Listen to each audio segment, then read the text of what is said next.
குண்டுவெடிப்பு சத்தங்கள் கேட்டிருக்கிறது. இது மிகப்பெரிய பதற்றத்தை மீண்டும் உருவாகி இருக்கிறது. ஏனென்றால் நேற்றைய நள்ளிரவில் இந்திய ராணுவம் ஆபரேஷன் சிந்தூர் என்ற பெயரில் நடத்திய துல்லிய தாக்குதல் சம்பவத்தை அடுத்து இந்த நிகழ்வு நடைபெற்றிருப்பது என்பது மிகவும் பரபரப்பாக பார்க்கப்படுகிறது. அதாவது லாகூரில் இருக்கக்கூடிய வால்டன் விமான நிலையம் அருகேதான் இந்த குண்டுவெடிப்பு சத்தமும் அதைத் தொடர்ந்து அந்த பகுதியில் கரும்புகையும் எழுந்திருக்கிறது. உடனடியாக என்ன நடக்கிறது என்பது தொடர்பாக தகவல் சேகரிக்கக்கூடிய பணியும் மிக தீவிரமாக ஈடுபட்டு வருகிறது.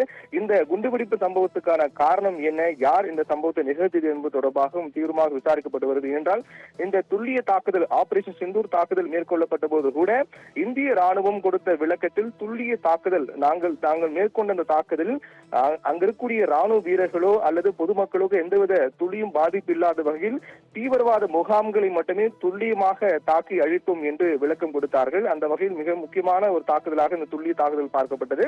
அதைத் தொடர்ந்து இந்திய ராணுவத்தால் பாகிஸ்தானில் கூடிய பொதுமக்களாக இருக்கட்டும், அதே போன்று ராணுவர்களாக இருக்கட்டும் யாருக்கும் எந்த பாதிப்பும் இல்லை என்றும் மிக முக்கியமாக பல்வேறு தரவுகள் அடிப்படையில் உளவு கொடுத்த தகவலின் அடிப்படையில் தான் துல்லிய தாக்குதல் மேற்கொள்ளப்பட்டதாக தெரிவிக்கப்பட்டது.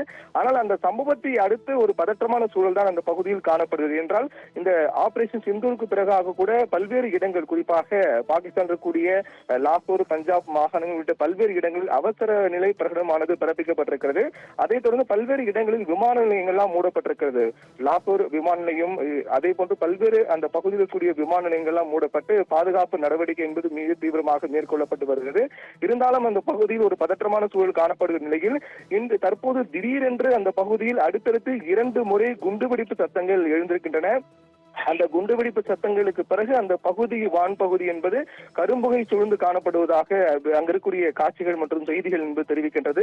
அதே போன்று அந்த சம்பவத்தின் குண்டுவெடிப்பு சம்பவத்தை அடுத்து கூட இந்த ட்ரோன்கள் பறப்பது போன்ற காட்சிகள் எல்லாம் கூட வெளியாக இருக்கின்றது. இந்த சம்பவத்தை மேற்கொண்டது யார், இது யாருடைய நிகழ்வின் அடிப்படையில் யாருடைய இந்த செயலாக இது பார்க்கப்படுகிறது உள்ளிட்ட பல்வேறு கேள்விகள் எழுப்புகின்றது. ஏற்கனவே இந்த லாகூர் மற்றும் வால்டன் விமான நிலையம் அருகே இந்த குண்டுவெடிப்பு அடுத்தடுத்து முதலில் இந்த வால்டன் விமான நிலையம் அருகேதான் குண்டுவெடிப்பானது சத்தம் எழுந்திருக்கிறது. அதற்கு பிறகு அடுத்தடுத்து பல்வேறு இடங்கள், அதை சுற்றக்கூடிய பல்வேறு இடங்களில் இந்த குண்டுவெடிப்பு சத்தங்கள் எழுந்திருக்கிறது. குறிப்பாக விமான நிலையத்தில் அருகில் தான் இந்த குண்டுவெடிப்பு சத்தங்கள் எழுந்திருக்கக்கூடிய காரணத்தால் ஏற்கனவே அங்கு விமான நிலையங்கள்லாம் மூடப்பட்டிருக்கின்றன. மூடப்பட்டு விமானங்கள்லாம் பறப்பதற்கோ மற்ற விமானங்கள் உள்ளே வருவதற்கோ தடை விதிக்கப்பட்டு முழுவதும் அங்கு பாதுகாப்பு நடவடிக்கைகள் மேற்கொள்ளப்பட்டு மக்கள் பாதுகாப்பு இடங்களுக்கு செல்லுமாறும் அறிவுறுத்தப்பட்டிருக்கிறார்கள். அந்த நிகழ்வை தொடர்ந்துதான் விமான நிலையங்களுக்கு அருகே இந்த குண்டுவெடிப்பு சத்தம் கேட்கக்கூடிய காரணத்தால் மிகவும் மீண்டும் ஒரு பதற்றமான சூழல் காணப்படுகிறது. இந்த நிகழ்வை அடுத்து அந்த சம்பவத்துக்கான காரணம் என்ன என்பது குறித்தும் அடுத்தடுத்து உடனடியாக தகவல் தெரியவரவில்லை. ஏற்கனவே இந்திய ராணுவம் கொடுத்த விளக்கத்தின் அடிப்படையில் இதற்கு இந்திய ராணுவத்துக்கு எந்தவித சம்பந்தம் இல்லை என்றுதான் தெரிகின்றது.